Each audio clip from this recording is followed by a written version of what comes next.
Ça fait déjà 6 mois que j'apprends l'anglais et je n'ai toujours pas les résultats escomptés. Alors, coach, qu'est-ce que je peux faire pour atteindre mes objectifs? Bonjour à tous, bonjour à toutes, bienvenue sur notre plateforme.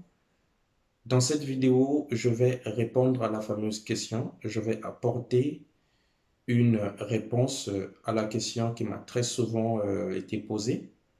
Je suis coach modeste, conférencier coach en langue et en formation professionnelle. Mais avant de répondre à cette question, si vous êtes nouveau ou nouvelle sur cette plateforme, n'oubliez pas de s'abonner, de liker et surtout de partager cette vidéo avec vos proches pour que eux aussi, pour que elles aussi puissent bénéficier de toutes ces bonnes choses qui se trouvent sur nos différentes plateformes. Il y a la plateforme Facebook, coachmodeste.m et la plateforme YouTube, coachmodeste.m. Bien évidemment, il existe plusieurs conseils à vous donner, plusieurs réponses à vous donner par rapport à cette question. Donc, j'ai résumé tout ce que j'ai jugé nécessaire en 4 grands points.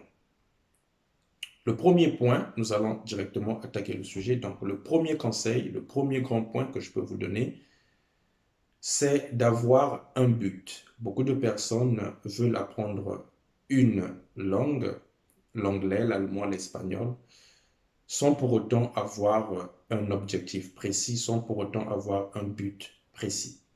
Alors, il est primordial de savoir pourquoi vous voulez apprendre cette langue, en l'occurrence l'anglais. Avoir un but va vous permettre de se canaliser, va vous permettre de s'investir, va vous permettre d'avoir une idée précise sur ce que vous voulez atteindre comme objectif. Plus vous avez un but élevé, plus vos investissements par rapport à ce que vous apprenez seront aussi élevés. Moins votre but est élevé, moins vos investissements seront aussi élevés. C'est vrai, l'expérience me fait dire que les étudiants qui ont des objectifs très élevés s'investissent pleinement dans ce qu'ils font et ceux qui n'ont pas d'objectifs élevés s'investissent moins et donc ça prend plus de temps pour apprendre la langue. Je vous rappelle que apprendre une langue, c'est très compliqué, c'est très difficile, donc il faut s'investir, investir son temps, investir son argent, investir ses efforts, son énergie. Donc, ayez un but avant de vous attaquer à ce projet. Deuxième conseil que je peux vous donner, maîtrisez votre première langue. Donc, si vous parlez espagnol, naturellement, vous allez apprendre l'anglais en espagnol. Si vous parlez le français, naturellement, vous allez apprendre l'anglais en français. Donc, le deuxième point, il consiste à maîtriser sa première langue. Pour quelqu'un qui parle le français, qui veut apprendre l'anglais, et cette personne a des problèmes en français, bien évidemment, cette personne aura des problèmes plus du mal en anglais. C'est une évidence. Donc, en anglais, on vous parle des articles définis ou indéfinis.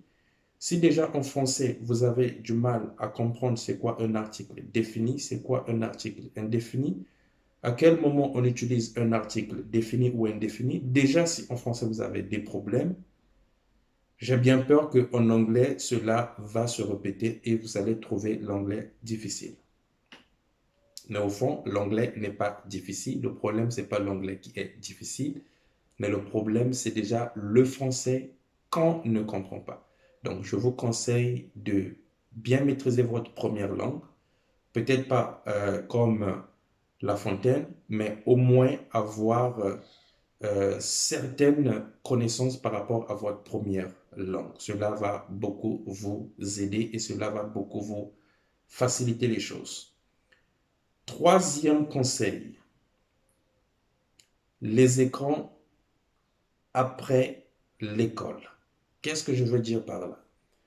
Je vous conseille, si vous décidez de vous lancer dans ce projet, que ce soit l'allemand, le français, l'anglais, l'espagnol, donc ici, vous voulez apprendre une langue, Je vous conseille d'être inscrit dans une école ou d'être suivi par un professionnel avant de vouloir le faire soi-même, c'est-à-dire utiliser son portable ou son ordinateur, aller sur Internet et apprendre l'anglais soi-même ou apprendre l'espagnol soi-même.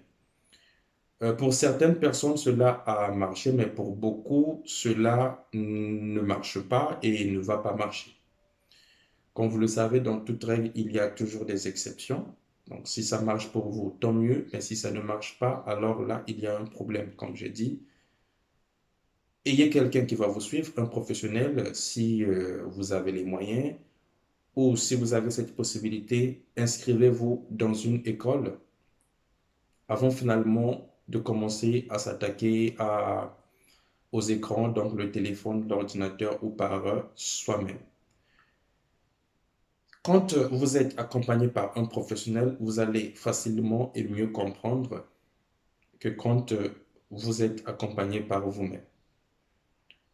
Il existe plusieurs types d'anglais, il existe beaucoup de choses en anglais, donc si vous êtes accompagné par un professionnel, ça sera beaucoup plus efficace et beaucoup plus facile pour vous. Quatrième conseil, ne faites pas l'erreur que beaucoup de personnes font. Il existe plusieurs types d'anglais. Il y a l'anglais américain, l'anglais britannique, l'anglais australien.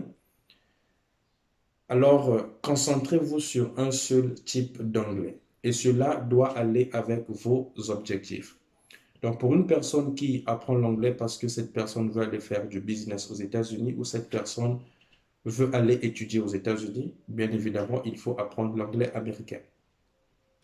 Achetez des livres où on parle de l'anglais américain. Connectez-vous sur des plateformes où on apprend l'anglais américain. Ne faites pas l'erreur d'apprendre l'anglais américain et en même temps l'anglais britannique ou en même temps l'anglais australien. Cela va vous embrouiller et vous serez certainement perdu. Donc, soyez concentrés sur un seul type d'anglais. Par exemple, en Australie, pour dire bonjour, il est très fréquent, vous allez entendre, on vous dit good day. Au lieu de dire good morning ou good afternoon, on vous dit good day. Alors, quand vous dites good day aux États-Unis, les gens vont certainement pas vous comprendre. Ou en Angleterre, les gens vont certainement vous trouver de bizarre. Ou certainement vous essayez de souhaiter bonne journée à une personne. Donc, il y a plusieurs types d'anglais et chaque type d'anglais a ses règles qu'il faut respecter. Donc, je vous prie, je vous conseille de vous concentrer sur un seul type d'anglais. Ça va aller très vite pour vous, ça va beaucoup vous aider. Dernier conseil, bonne chance, good luck. Voilà ce que je pouvais dire par rapport à cette question. Merci pour votre attention. On se retrouve dans une nouvelle vidéo.